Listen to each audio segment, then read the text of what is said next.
Monsieur le Président de l'Exécutif, Monsieur le Conseiller exécutif, merci pour la présentation de votre rapport. Nous arrivons au bout d'un long processus qui a été initié pour la collectivité de Corse en 2018 lorsqu'elle devient propriétaire de la source. Il y a eu avant 2018 déjà des péripéties au sein du conseil départemental. La collectivité de Corse va rencontrer les mêmes difficultés, vous l'avez évoqué, pendant plusieurs années, et ce, jusqu'à aujourd'hui, puisque vous nous dites n'être en possession d'aucun document comptable, alors que la SNEMO est dans l'obligation de vous les fournir. Quoi qu'il en soit, aujourd'hui, une page se tourne, et vous nous proposez d'acter le principe de constitution d'une SIC. Sur le cheminement qui a abouti à cette proposition, je dois dire que j'avais espéré que tous les élus de notre Assemblée concourent, avec leur sensibilité politique et leurs compétences respectives, à la construction d'un projet commun, étant donné la nature de ce dossier. Et c'était le sens de ma demande de la création d'un comité de pilotage lors d'une question orale que j'avais posée, demande à laquelle, Monsieur le Président, vous aviez répondu favorablement.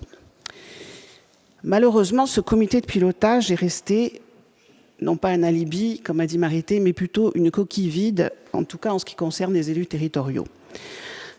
Vous l'avez évoqué, Monsieur Giovanangeli, nous n'avons pas tout à fait la même vision du comité de pilotage. Dans le comité de pilotage, il y a piloté.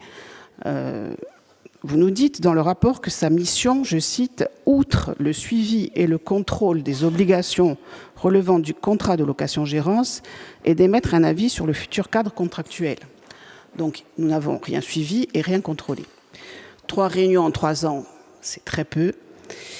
Nous n'avons reçu aucun document annexé aux convocations qui aurait pu servir de base de travail avant d'arriver aux réunions. Nous n'avons reçu aucune sollicitation de contribution écrite et nous n'avons reçu aucun compte-rendu ou PV des copiles. En revanche, vous avez mené des réunions avec certaines mairies en parallèle et avec les représentants des salariés qui ont peut-être été plus productives. En tout cas, je l'espère.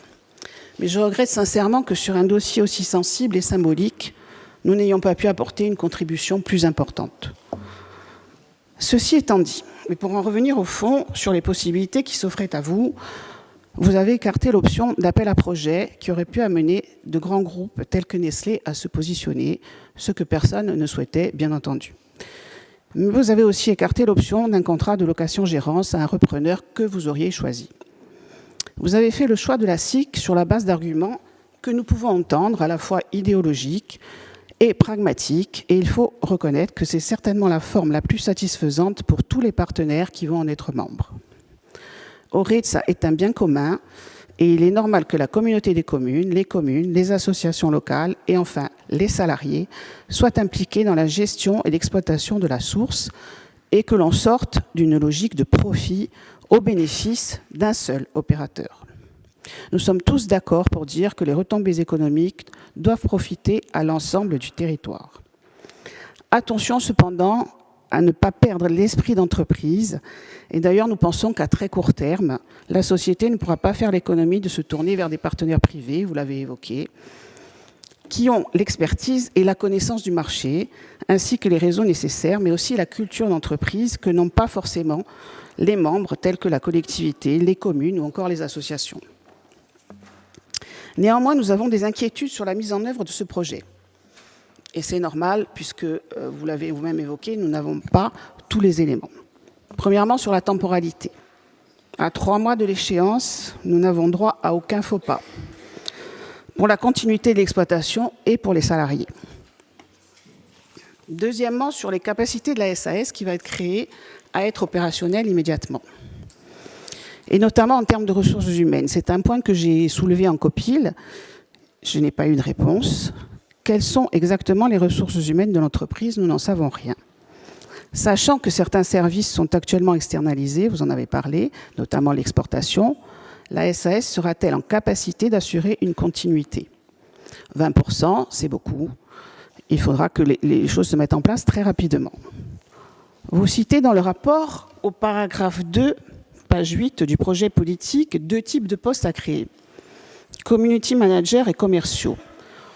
Cela nous semble nettement insuffisant au regard des enjeux économiques et des défis à relever, à moins que vous ne nous confirmiez qu'il y a déjà un directeur marketing, un chargé d'affaires export, un directeur financier, un directeur de la communication, etc. Comme nous n'avons pas d'informations à ce sujet, il est légitime de s'inquiéter. Concernant les retombées économiques sur le territoire, dans ce même paragraphe, vous parlez, je cite, de l'installation de plus d'une trentaine de familles qui générera des flux économiques supplémentaires. Est-ce à dire que vous comptez créer une trentaine d'emplois supplémentaires ou parlez-vous des salariés actuels? Auquel cas, ces familles sont pour la plupart déjà installées dans la région. Donc il n'y aura aucun flux supplémentaire. Est-ce que vous pouvez nous préciser ce point? Vous citez également la fréquentation de la source par les locaux et les touristes comme facteur de développement du territoire.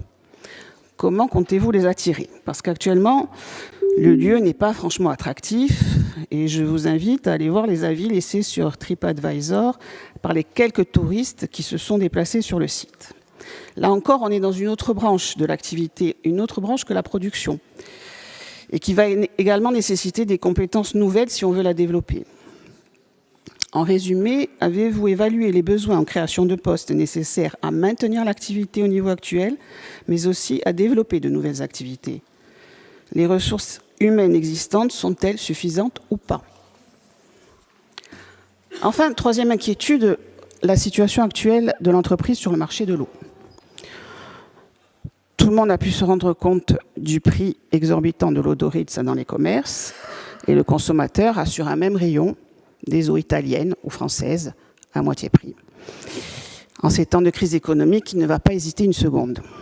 Même chose dans les bars et restaurants, les professionnels font de plus en plus appel à une autre eau, vous l'avez cité, une autre marque, parce que moins chère, certes corse, mais qui à l'origine n'était pas sur ce segment de l'eau pétillante.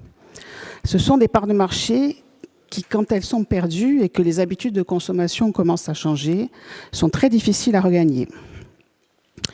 Sans oublier qu'il faudra conserver les marchés à l'export qui participent à la santé financière de l'entreprise, mais aussi au rayonnement de l'image de la Corse. Donc, pour conclure, beaucoup d'interrogations et d'incertitudes. Nous aurions aimé avoir en document annexé au rapport présenté aujourd'hui des projets de statut, le projet de location-gérance avec la SIC, durée, conditions financières, etc. Un business plan, même simplifié, un organigramme futur avec les postes à pourvoir, quelques détails sur les associations ou au moins leur objet, des documents qui nous auraient permis d'avoir une vision globale et aboutie du projet, non pas pour les discuter, puisque ce n'est pas de notre compétence, vous l'avez souligné, mais au moins pour prendre une décision et prendre position en toute connaissance de cause. Ce n'est pas le cas et nous le regrettons. Je vous remercie.